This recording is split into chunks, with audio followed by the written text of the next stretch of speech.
Hello, my dear! Another day, another collective reading na naman tayo, mga my dear. Okay, so tingnan natin, my dear, kung anong eksena. Outside and inside energy. Energy mo at saka energy ng labas. Tingnan natin, my dear. Tingnan natin kung ano nangyayari sa outside and inside energy.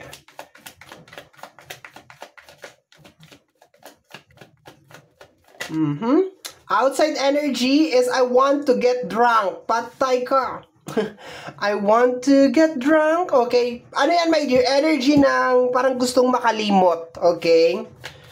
Gustong makalimot. Energy mo is I need time for me. Okay. Ito, my dear, parang hindi niya matanggap. Ikaw naman, you need time for yourself, okay? Tingnan natin. Tingnan natin, my dear, what is happening. I'm sorry. I'm sorry. Nagsusorry siya.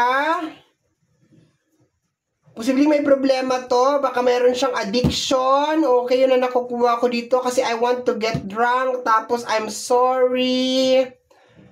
Ayan, posibleng nag-aaway din kayo, my dear, dahil sa ginagawa niya. Ayan.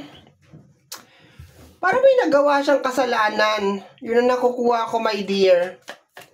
Tapos nangingi ka ng time. Sabi mo, I need time. Parang hindi ko matanggap kung ano tong... Parang may nagawa siyang kasalanan sa'yo, my dear. Nangingi siya ng sorry. Okay, tingnan ko, my dear, sa'yo. Tingnan natin. I know it's not the time. Ayan, nangihingi ka talaga ng time. Nangihingi ka ng oras, my dear. I know it's not the time. May nagawang kasalanan to sa'yo, my dear. Tapos parang hindi mo matanggap. Ayan o, hindi mo matanggap. Nangihingi ka ng time. Babalik tayo, my dear, sa kanya. Okay? I'm too afraid to talk. Ayaw niyang aminin, my dear. Siguro nang gagalaiti ka sa galit kasi ayaw niyang aminin. Okay? Posibleng may bisyo to. Posibleng naglasing, tapos may nagawang hindi maganda. Okay? Natatakot siya magsalita. Natatakot siya sa'yo, my dear. Ayaw niyang tanggapin na meron siyang... sorry siya. Nagsisisi siya, my dear. Tapos parang gusto niyang uminom, parang gusto niyang makalimot, ganon. Tapos parang ayaw niyang umamin sa sa kasalanan niya. Tapos ikaw nanghihingi ka ng time. Sabi mo kasi, now is not the time. Baka hindi pa ngayon, my dear, yung panahon para mapatawad mo siya. I am absolutely in love with you. Mahal na mahal. Niloko ka nito, my dear. Okay, mahal na mahal mo siya tapos niloko ka niya, my dear. Okay, yun na nakukuha ko dyan. Okay? So, yung eksena natin, my dear, is etong tao na to, nagsisisi naman siya, my dear, pero ayaw niya umamin. Ayaw niya umamin, okay? Nakukuha ko rin dito na posibleng may bisyo tong tao na to. Pero ang pinaka-overall na energy, may nagawa siyang kasalanan sa'yo, ayaw niyang aminin, natatakot siyang aminin, natatakot siya, my dear, na alam mo yon yung natatakot siya na umamin. Yun ang nakukuha ko lang dito sa card na to. Tapos parang gusto niya magpakalasing ngayon, parang gusto niyang makalimot. Yun ang nakukuha ko, my dear. Tapos ikaw, my dear, nanghingi ka ng time. Posibleng nanghingi na rin sa'yo to, my dear, ng patawad, pero parang hindi mo pa rin talaga siya mapatawad o hindi pa rin talaga mag-sink in sa'yo, my dear, kung bakit niya nagawa yung bagay na yon. Okay, yun ang nakukuha ko dyan. Next energy, my dear. Pupunta tayo sa kanya. Tingnan natin kung ano nangyayari sa kanya ngayon. Loss. Natatakot siya mawala ka, my dear. Pero perseverance challenge. May nangyayari sa kanya ngayon, my dear.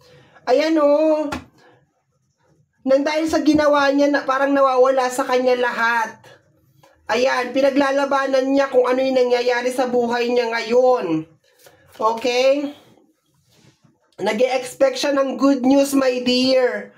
Na pababalikin mo siya sa buhay. Pakiramdam ko parang ganun. Gusto niyang bumalik, my dear, sa buhay mo.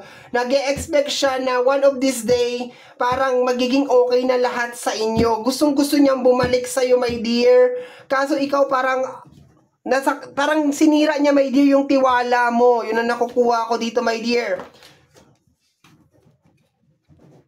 Give. Okay, nalatag ko na yung kanya. Stubbornness, okay? Parang ayaw mo makinig sa kanya, oh. Apology. Nangihingi sa sa'yo, my dear, ng patawad. Baka regaluhan ka niya. Yun ang nakukuha ko dito, my dear. Baka nire-regaluhan ka. Pero nire-reject mo talaga siya, my dear. Grabe yung nagawa sa'yo nitong tao na to. Okay, baka nire-regaluhan ka. Baka sinusuhulang ka nitong tao na to.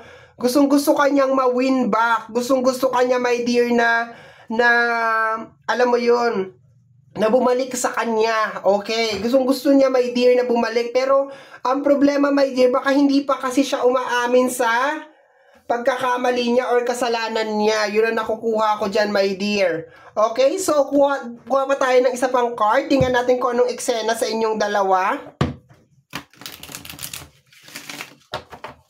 Okay. Bubuuhin ko na, my dear, yung kanya. Kukunin ko yung mga message niya. Okay, tingnan natin yung message niya. Tingnan natin kung aamin ba siya, ha? Titingnan natin kung aamin ba siya. Sabi niya, I left before you could leave me. Okay? So in short, parang nagmalaki to, my dear. Posibleng umalis. Nagmamalaki siya. Siya na yung may kasalanan, nagmalaki siya, my dear. Siya na yung may kasalanan, siya na yung lahat. Ano siya? Nagmalaki siya. Nagmamalaki siya. It was my fault, but I blame you. 'Di ba? Kasalanan niya, my dear, pero sinisisi ka niya. Parang nire-reverse niya yung energy, my dear. Ngayon, ang nangyayari sa kanya, my dear, is meron siyang pinagdadaanan na matindi. Posibleng meron siyang mga problema. Okay? And then, gusto niya, my dear, na bumalik ka sa buhay niya. Next, last card sa kanya.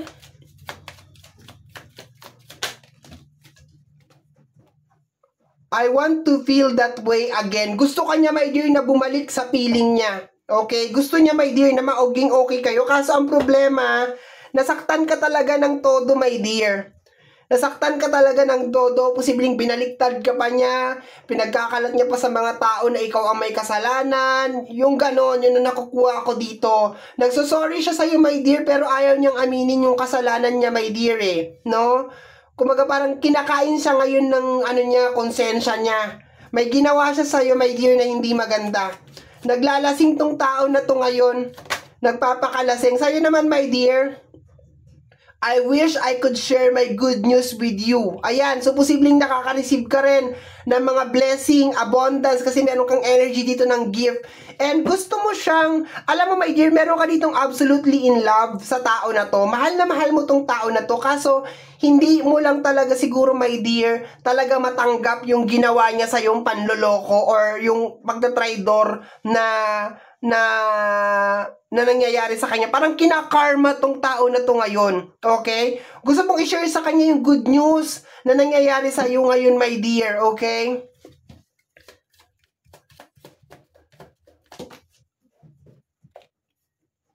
You don't know how hard it was to let you go. Diba? Ang hirap sa'yo, my dear, na i-let go siya. Sobrang hirap sa'yo, my dear, na i-let go siya.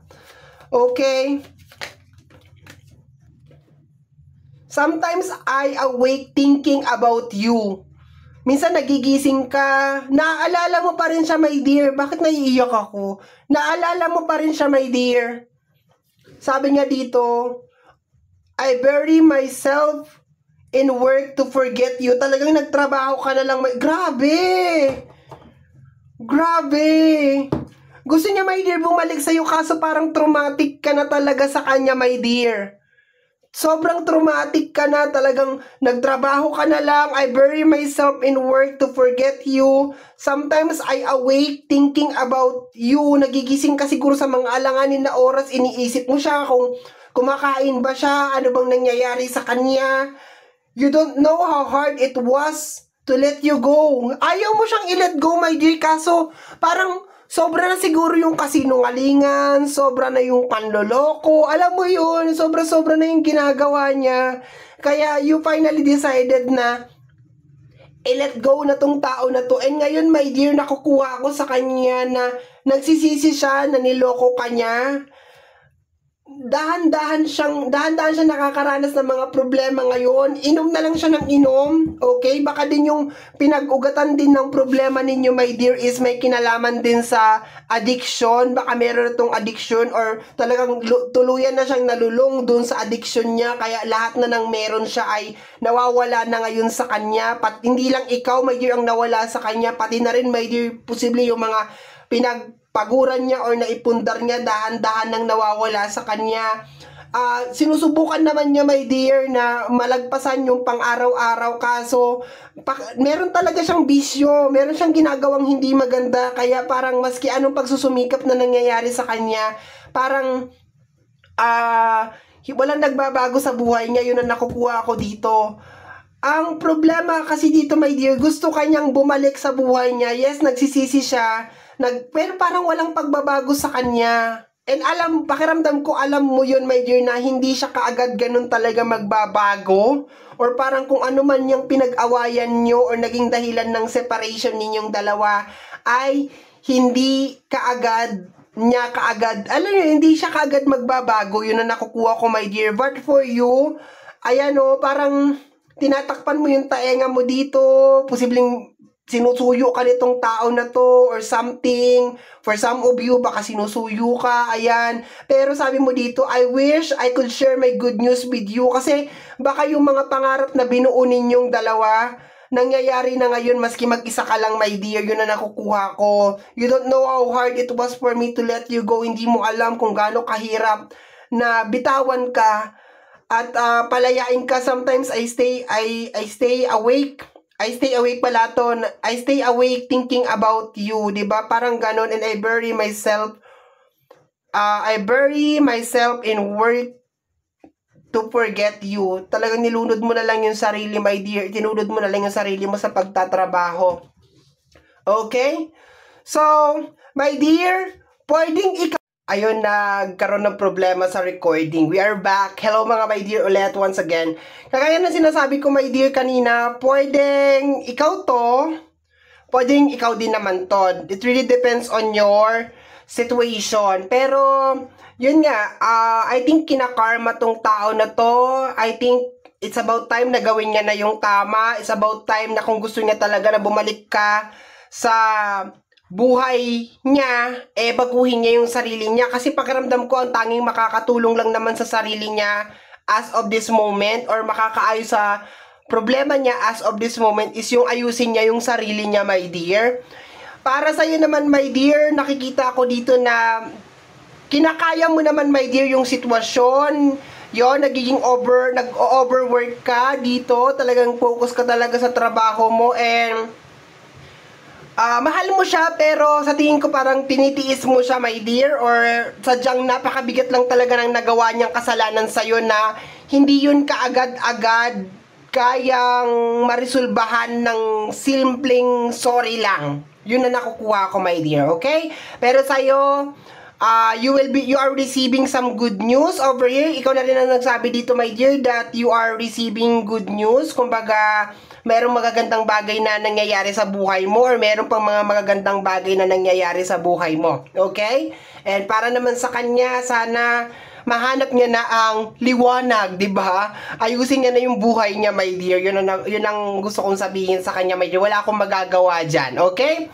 So, my dear, yan ang ating collective reading. Somehow, my dear, kung nagustuhan mo to, especially kung napadaan ka lang, don't forget to subscribe. Pag-click lamang po ang notification bell para ma-update ka sa aking mga upload. And free to like, free to share, free to comment sa lahat ng ating mga videos. Once again, my name is RJ, also known as Apo J. Maraming salamat po, and until next time, bye-bye! Thank you, my dear!